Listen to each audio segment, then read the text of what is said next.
Os antigos dividiram a parte verde e habitável do Egito em duas grandes zonas com diferentes características definidas pela forma do próprio Nilo. O delta, quando o Nilo se abre para chegar ao Mediterrâneo, forma um vale fértil. É chamado de Baixo Egito. Seu símbolo hieroglífico é a abelha, e o faraó usa uma coroa vermelha para mostrar a sua autoridade nessa região. O longuíssimo e estreito corredor verde de ambos os lados do Nilo, em seu percurso desde a fronteira com a Núbia até o ponto onde começa o delta, é chamado de Alto Egito. É simbolizado em sua escrita por um arbusto, e o faraó usa uma coroa branca para representar o seu poder nessa região.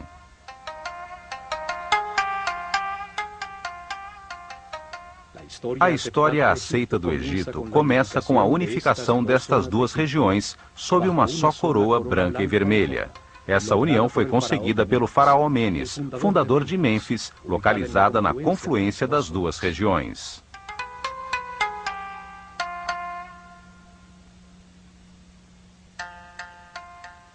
Abidos está ao sul, no Alto Egito. Ali se encontram dois templos, um ao lado do outro. O dedicado por Sete I a Osíris, atrás do qual se encontra a escavação em que apareceu o segundo templo, o Osirion, que permanece parcialmente submerso.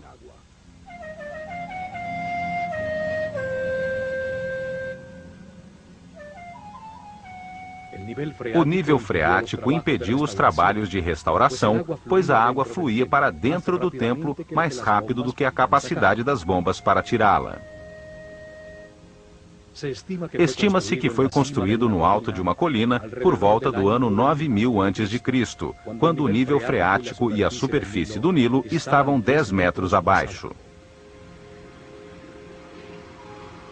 Foi o primeiro templo no Egito dedicado a explicar a vida como parte de um caminho de reencarnações sucessivas, permitindo adquirir dados sobre o universo, evoluindo da ignorância à sabedoria. Sua arquitetura maciça, sem nenhum tipo de hieroglifos, com lajes e pedras pesadíssimas e de corte imenso, é muito semelhante aos templos em frente à Esfinge.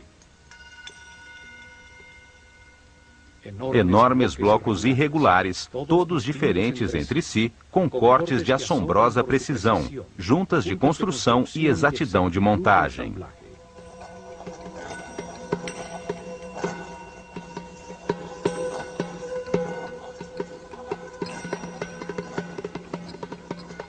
Nos cantos, os blocos seguem um muro lateral, devendo ter sido rebaixados para conseguir essa forma, o que aumenta consideravelmente o trabalho, pois são de duríssimo granito de Assuã. Tudo isso implica numa técnica de construção desaparecida, numa época em que supostamente não existiam ferramentas que produzissem cortes tão precisos, movessem blocos tão pesados ou juntá-los com tanta exatidão.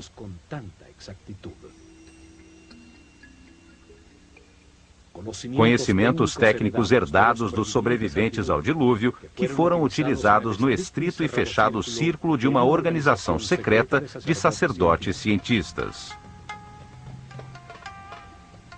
As técnicas e ferramentas usadas nunca foram postas à disposição do povo em geral, certamente porque era muito perigoso entregá-las a mentes primitivas com emoções e paixões descontroladas. Ou então, porque a única maneira de usá-las era estando em perfeita harmonia com o universo, por sua característica sônica ou psíquica, e não mecânica, como as desenvolvidas pelo homem atual. O templo tem uma forma retangular com uma plataforma rodeada de água, elevada no centro, a que se chegava por escadarias dos dois lados, dificilmente visíveis atualmente por causa da água. Sua forma simboliza o montículo original que emergiu quando as águas baixaram depois do dilúvio, onde os sábios desembarcaram para começar a nova civilização do Egito. Este templo foi construído para comemorar o Zep Tepi, o tempo para dar início a uma nova civilização, dedicada ao aperfeiçoamento espiritual. 10 maciças colunas de pedra, cada uma feita num só bloco de granito vermelho, com um peso superior a 100 toneladas, sustentavam pesados pórticos, sobre os quais se apoiava um teto de pedra. Ao redor do canal, 16 santuários albergaram em seu tempo símbolos sagrados. Hoje se encontram submersos em água estagnada.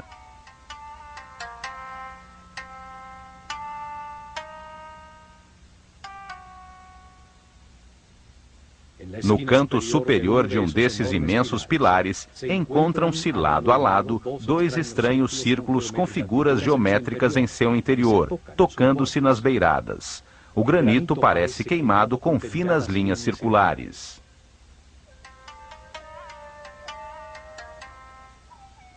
Trata-se da flor da vida, um símbolo de geometria sagrada egípcia que mostra os movimentos iniciais de Deus para criar o universo.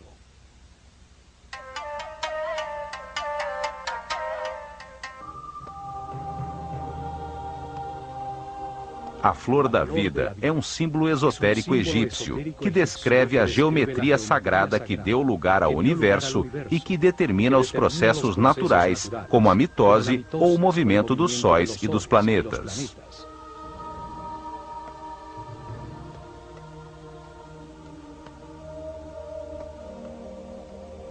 Uma forma que conceitua a vida como um processo no tempo.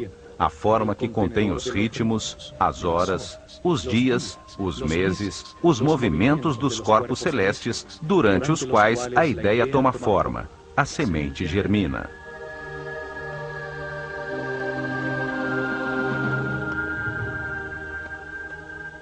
A flor da vida representa o momento em que Deus ativa a sua vontade, quando desperta a sua consciência para animar o universo, quando abandona o estado de repouso, de não ego, de não ser, de vazio e de escuridão. É o momento em que Atum-Ra, o Deus não manifesto, se transforma em Ptah, o Deus criador do que existe. O Fiat Lux, o momento em que nasce a flor da vida e tudo inicia a sua primeira volta. Para os egípcios, os movimentos de Deus começam num ponto conceitual, o olho de Horus, de onde surge a flor da vida, cujo fruto é o universo, a criação.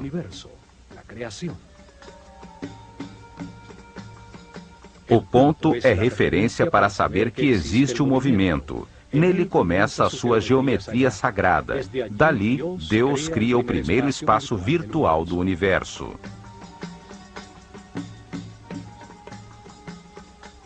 Faz isso projetando-se para fora, como um ponto que avança repetindo-se, formando uma linha reta, a forma masculina. É o Deus Pai que manifesta sua energia e sabedoria.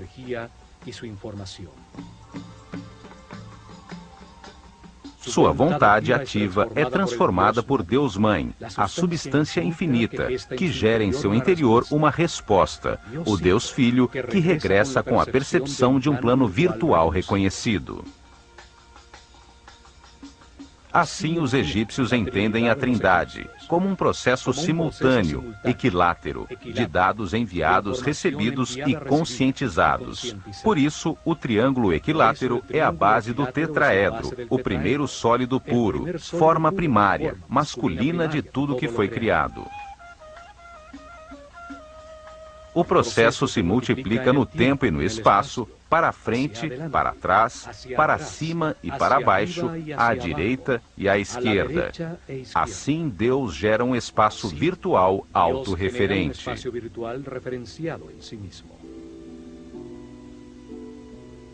Simultaneamente, ao girar esse volume percebido ao redor do ponto de partida, constrói-se o princípio feminino, a esfera. Um espaço passivo, sem tensões, com todos os seus pontos ligados ao centro, ao olho de Horus. A esfera é a placenta que contém tudo, a substância de todas as